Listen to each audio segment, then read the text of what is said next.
Como eu me descobri médium e como eu fiz para cuidar da minha mediunidade. Isso é um tema que você espera muito. E já te adendo, tem vídeo no canal contando como eu comecei na magia e isso conflui com vamos dizer assim, o afloramento da minha mediunidade. Então, eu aposto que você já viu diversos vídeos sobre isso, mas eu vou te trazer conceitos aqui que vão explodir sua cabeça e que você pode praticar todos os dias para trabalhar e desenvolver a sua mediunidade. Então, fica comigo até o final que eu vou ajudar para vocês e vou contar um pouquinho aqui da minha jornada. Bom, de começo, eu me descobri médium muito cedo, eu devia ter uns 7, 8 anos, quando eu percebi que eu via coisas, eu ouvia coisas, eu sabia coisas que não eram normais de uma criança da minha idade. No começo, isso foi muito confundido como, Ravel é muito maduro para a idade dele, o Ravel é muito sério. Eu era uma criança mais complicada mesmo, eu fui uma criança bem complicadinha, assim, no sentido de genioso, de difícil. Eu tinha um gênio do Capiroto, ainda tenho, né? Agradeço muito as minhas posições de Capricórnio aí, porque o gênio não é fácil. Mas assim, eu comecei a ver coisas, a saber coisas, tinham vozes que me davam intuição, e eu fui.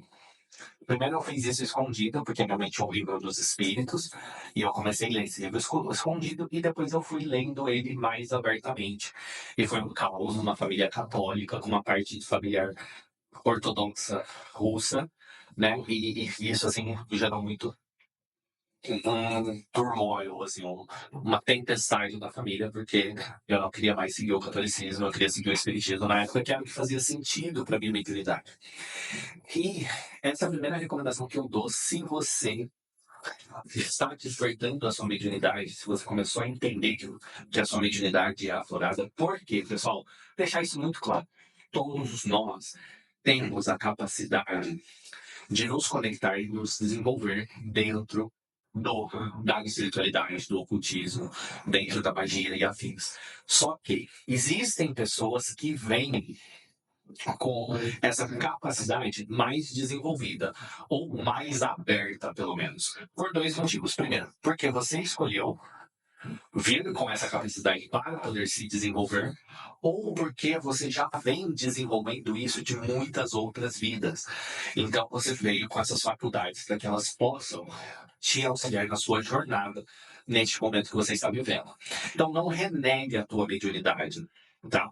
Principalmente se você tem ela mais aflorada. Se você não tem, saiba que você pode sim desenvolvê-la, e desenvolvê-la muito até, com as técnicas, com os conhecimentos corretos.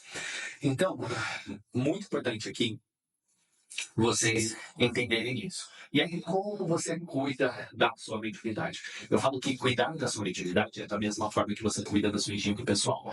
É um ato diário de amor e cuidado a você.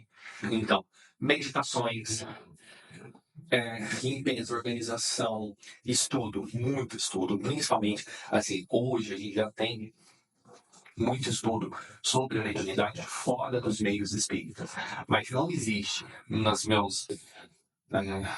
jornada desde os 14, meus 20 anos de magia, não existe nenhuma biblioteca, nenhum conteúdo tão rico e tão profundo sobre mediunidade do que os espíritas. Ninguém pesquisou, estudou, desenvolveu material. Principalmente um livro que eu gosto muito do Chico Xavier, que chama Nos Domínios da Mediunidade. Esse livro foi transformador para cuidar da minha mediunidade. Outra coisa que me ajudou muito a aflorar e desenvolver e cuidar também da minha mediunidade foi o trabalho com banda. Agradeço muito ao Mauro por isso. Foi também a entrada nas ordens iniciáticas. E isso eu falo para você: se você quer aprender ocultismo, magia, bruxaria, procure um lugar estruturado. Esse canal aqui, ele ajuda muito vocês. Eu sei que ele ajuda. Eu recebo mensagens todos os dias. O pessoal falando, muito obrigado, porque a forma como você ensina destravou minha mente. Mas é diferente de você ter uma tutelagem. E, no meu caso, eu me abri muito cedo a receber tutelagem dos espíritos. Então, eu psicografava, tinha muita mediunidade de efeito físico, principalmente quando eu estava emocionalmente alterado. E isso ajudou muito o meu trabalho com os espíritos. Foi o que, assim, fez com que eu evoluísse muito mais rápido na mediunidade. Só que eu não recomendo esse caminho para todo mundo, porque eu já vinha de estudos muito profundos. Eu cheguei ao ponto de que com 16, 17 anos, eu participava em centros espíritas como palestrante, eu conduzia grupos de estudo, eu conduzia grupos de desenvolvimento. Por quê? Porque eu comecei a estudar isso muito cedo, com muito afinco, porque eu não tinha nada para fazer. Eu ia para a escola, às vezes eu ajudava meu pai no comércio, nos negócios dele, e eu passava o resto do meu tempo lendo, estudando, sem parar. Então, eu tive essa oportunidade de fazer isso, coisa que às vezes tem pessoas que não tiveram que trabalhar muito cedo, embora eu sempre trabalhei com os meus pais, e eu sempre fui uma criança muito ambiciosa. Então, eu juntava latinha, eu fazia pipa para os meninos da minha rua e cobrava por isso.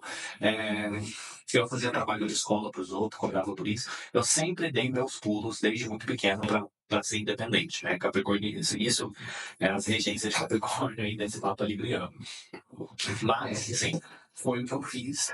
E aqui no final do vídeo eu vou te falar o seguinte: se você não sabe para onde ir, procura um centro espírita ou um terreiro de Umbanda, Candomblé, tá? Mas que de preferência que eles sejam antigos. O que eu quero dizer com isso de antigos? Por exemplo, eu frequentei durante muito tempo um centro espírita na minha cidade que ele era centenário.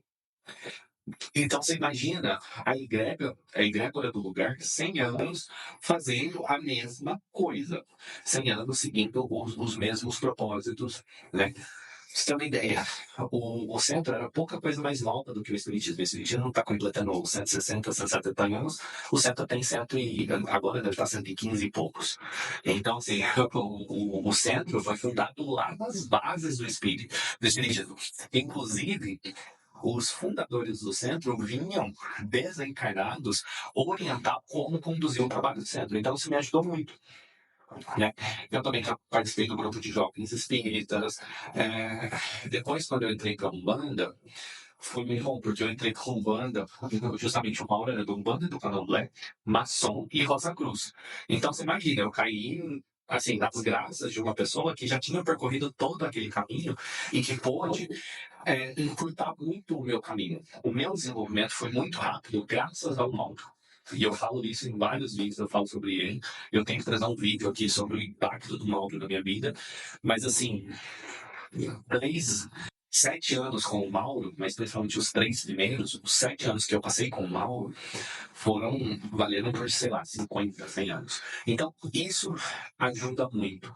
Procure os seus mentores físicos e os seus mentores espirituais. É a melhor forma de você trabalhar a sua mediunidade. Tem outros vídeos no canal sobre mediunidade, tem também vídeos falando dos conceitos, dos exercícios que você precisa fazer para se desenvolver mais. Eu não vou abordar esses temas novamente. Procure os vídeos no canal. Fico por aqui. Até o próximo vídeo. Dentro de Corujas.